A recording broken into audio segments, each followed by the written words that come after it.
महिला उत्थान मंडल व श्री योग वेदांत सेवा समिति राजनाथ गांव द्वारा संत आशाराम बापू की रिहाई को लेकर विशाल आम सभा व भव्य यात्रा का आयोजन किया गया। बड़ी संख्या में महिलाएं सड़क पर उतरकर संत आशाराम बापू की रिहाई की मांग की। यात्रा की शुरुआत महावीर चौक से शुरू होकर शहर के प्रमुख मार्गों से होकर म्यूनिसिपल स्कूल मैदान स्थित गांधी सभागृह में समापन किया गया।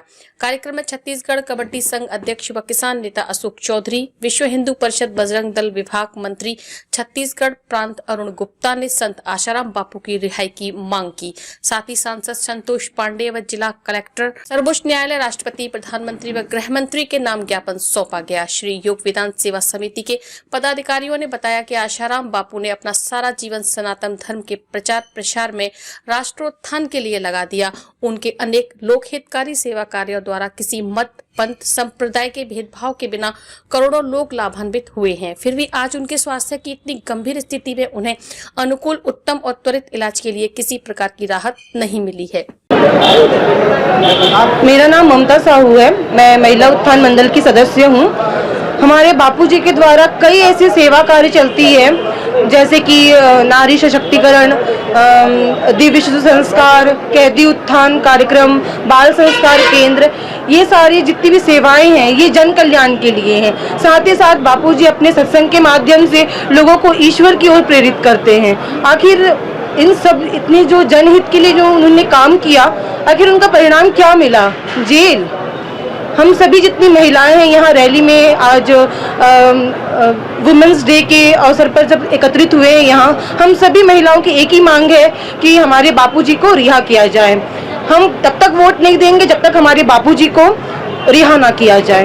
लोकसभा चुनाव का भी बहिष्कार किया जाए। जी हाँ, हम सभी महिलाएं यही बहिष्कार करते हैं कि हम वोट नहीं देंगे जब तक बापूजी को रिहा ना किया जाए। ममता साहू।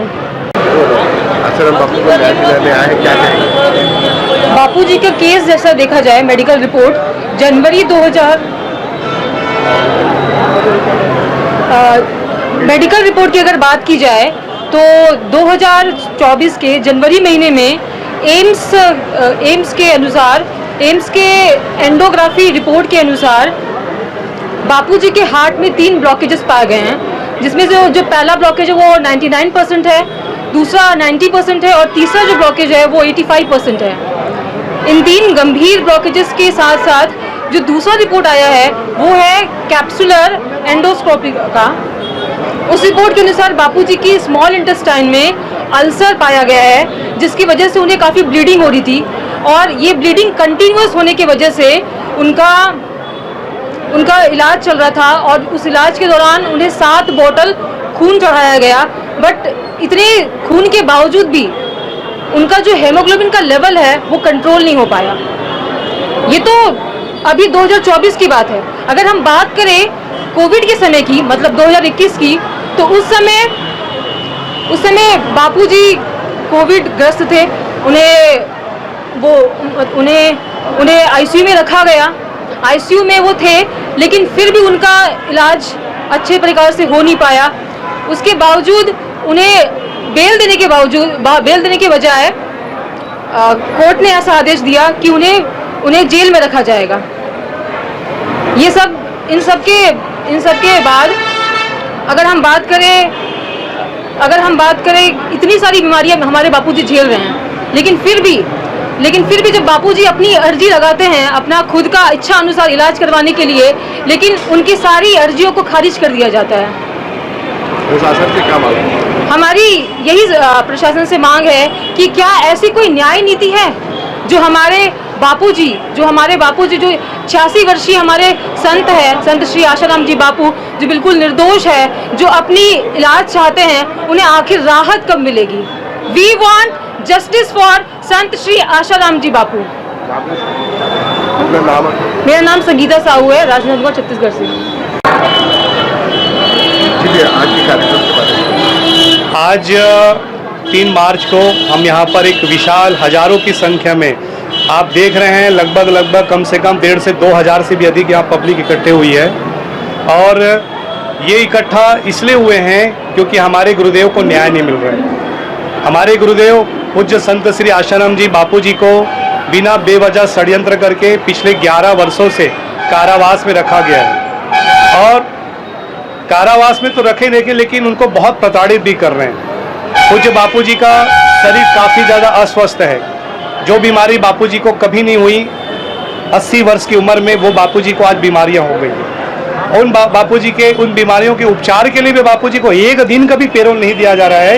ये कहाँ तक का न्याय है?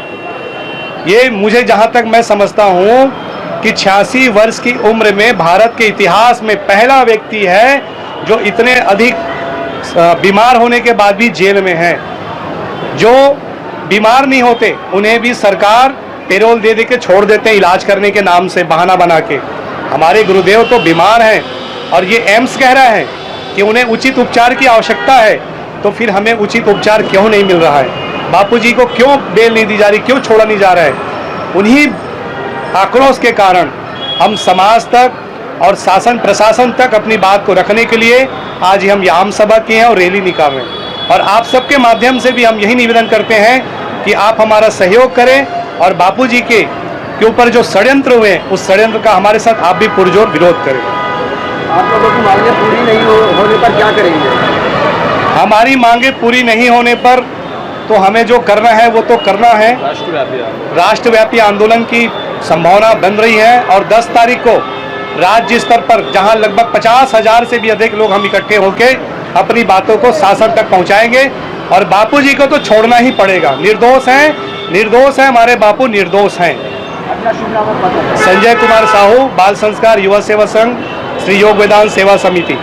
इस यात्रा में महिला उत्थान मंडल व श्री योग वेदांत सेवा समिति के पदाधिकारियों सहित विभिन्न समिति के साधक गण व सामाजिक संगठन के सदस्य शामिल हुए।